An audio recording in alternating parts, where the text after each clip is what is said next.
1941. 24 hours after the date that will live in infamy, the nation assembled to hear their commander-in-chief.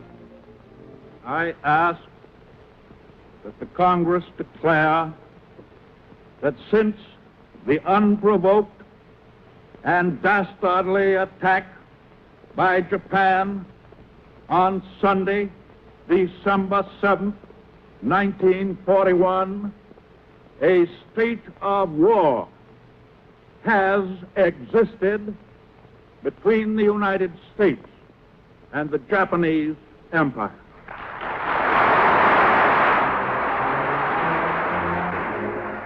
Bombs from enemy planes had finally brought national unity.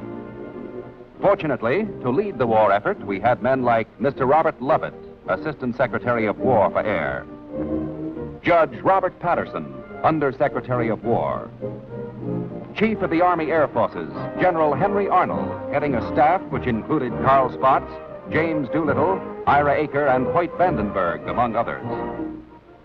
And one of America's leading advocates for expanded air power, Secretary of War Henry Stimson. He checked U.S. outposts like General Frank Andrews' Caribbean Defense Command. In charge of Army forces in the Far East was the man who had helped us establish the GHQ Air Force, General Douglas MacArthur.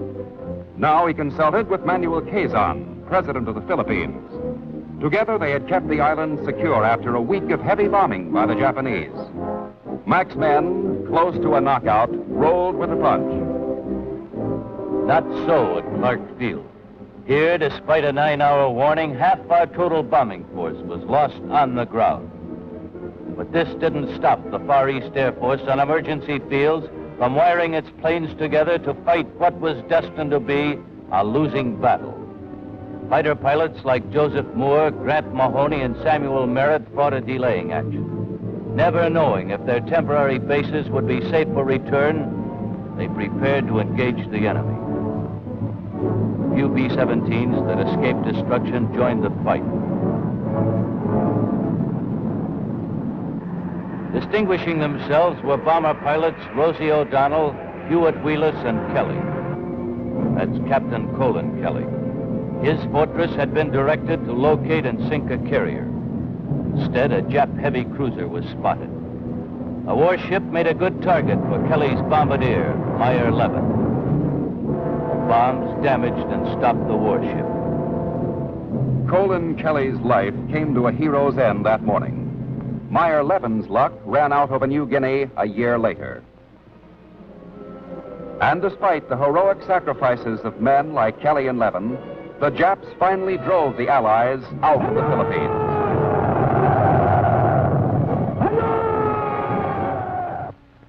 In Australia, where we had to concentrate our limited air strength after retreating from the islands, our job was to stop the Japs from sweeping over all the Pacific. With this in mind, we had to deploy our forces for the defense of Australia early in 1942. That's why General Ralph Royce, Chief of Pacific Air Staff, piloted his new boss, General George Brett, Chief of Allied Air Forces in the Pacific, on an aerial inspection tour. General Brett decided his air units must encompass the entire continent of Australia. All this time, there was an American volunteer group in Asia. Here, Special Advisor to the Chinese Air Force, Claire Chennault, had 84 volunteer pilots, including men such as Tex Hill, George Burgard, and Robert Smith. Nicknamed the Flying Tigers, their P-40 Tomahawks were serviced by Chinese mechanics and 200 American ground crewmen. Along with official sanction, the former Army, Navy, and Marine pilots were offered $600 per month and the promise of a bonus for every Jap plane destroyed. A few days after Pearl Harbor, the Flying Tiger 1st and 2nd Squadrons moved to Kunming. There, Chennault set up a fighter control headquarters, hooked into an elaborate air warning net to receive reports from Chinese aircraft spotters.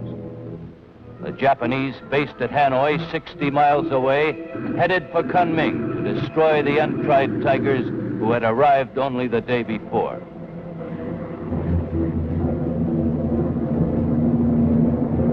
The moment the Jap flight was airborne, a sharp-eyed Chinese spotter ran to flash the warning. crude red lantern semaphores sent the signal over the hills. Kunming had experienced many false alerts, but this report of heavy engine noise at station X10 was the real thing. Fighter control added up the enemy course and placed them 50 miles east of Kunming. This was the decisive moment. The Tigers weren't going to lose any planes on the ground. Kunming wasn't going to be another Pearl Harbor or Clark Field.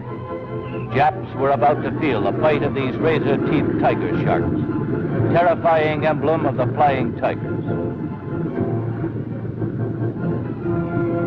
And so, American pilots and American planes, aided by a primitive Chinese warning system, were about to tackle a formation of the Imperial Japanese Air Force, which was then victoriously sweeping the Pacific skies.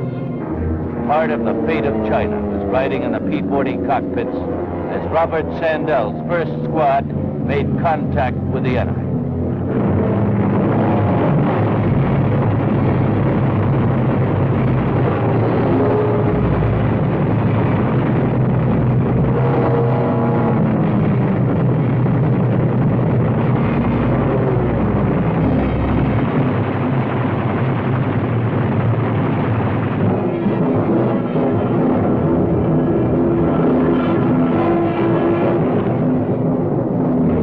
Losing 60% of their force in this one fight, the Japs never again tried to bomb Kunming.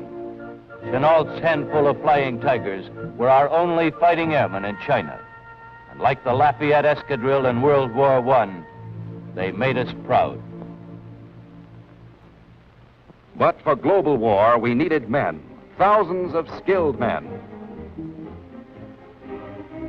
Some had to become bombardiers and learn the intricacies of complex gadgets like the secret bomb sights. Working mock-ups, machine guns mounted on platforms and trucks, trained gunners to draw a bead on a flashing target. Then the training took to the skies. Behind each gun was a man, and behind each man was months of training. The lives of a crew were going to depend on the accuracy of the gunner. By February 1942, tail guns were filling the blind spot that lost us Colin Kelly.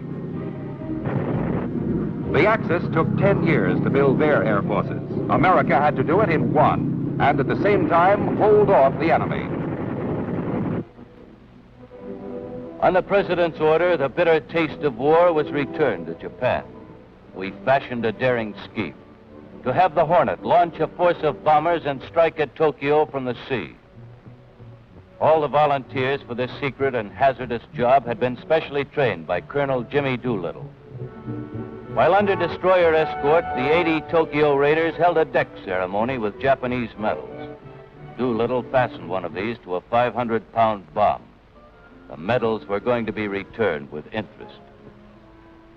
Lashed to the flight deck, the 16 B-25s had a rough voyage.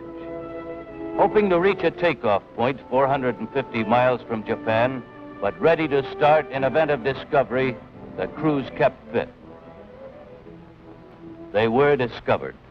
After avoiding 2 enemy patrol vessels, the task force realized they were sighted by a Japanese picket boat.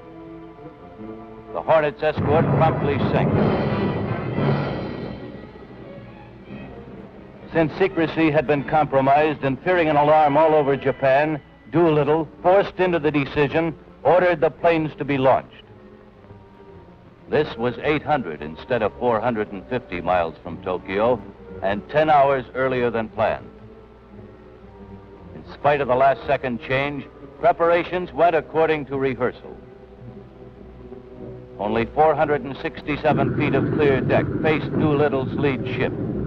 The rest barely had room in which to rev up, and the last plane hung precariously out over the stern of the Hornet. After the wind-up by the flight officer, Doolittle made his run down the plunging deck.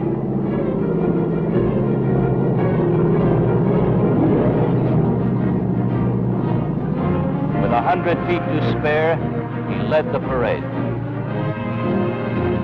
Tension eased a little once the colonel was in the air.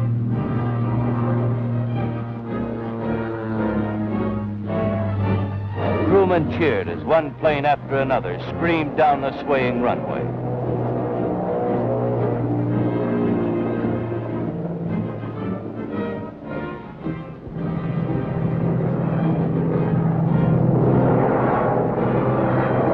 In the excitement, this pilot started without lowering his flaps. His plane ran off the deck, dropped sharply, but expert piloting saved it.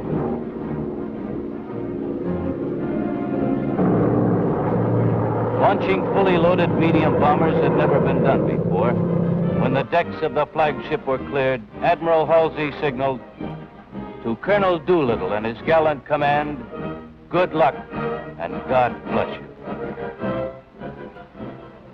Tokyo, oddly enough, had just completed an air raid drill. Their patrol boat had warned the city, but the attack was expected the next day. Therefore, the Jap war machine rolled on, unmindful of the approaching eagles. Target factories were turning out munitions tagged for Corregidor, Midway, and Dutch Harbor.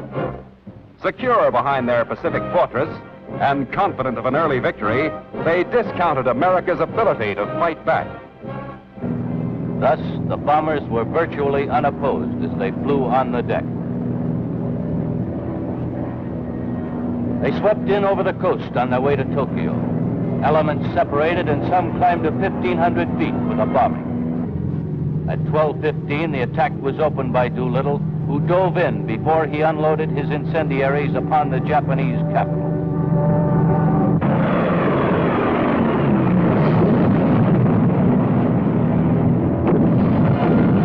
One after another, they checked off their targets. Tank factory, shipyard, docks, railroad yards, steel plant, gunpowder factory.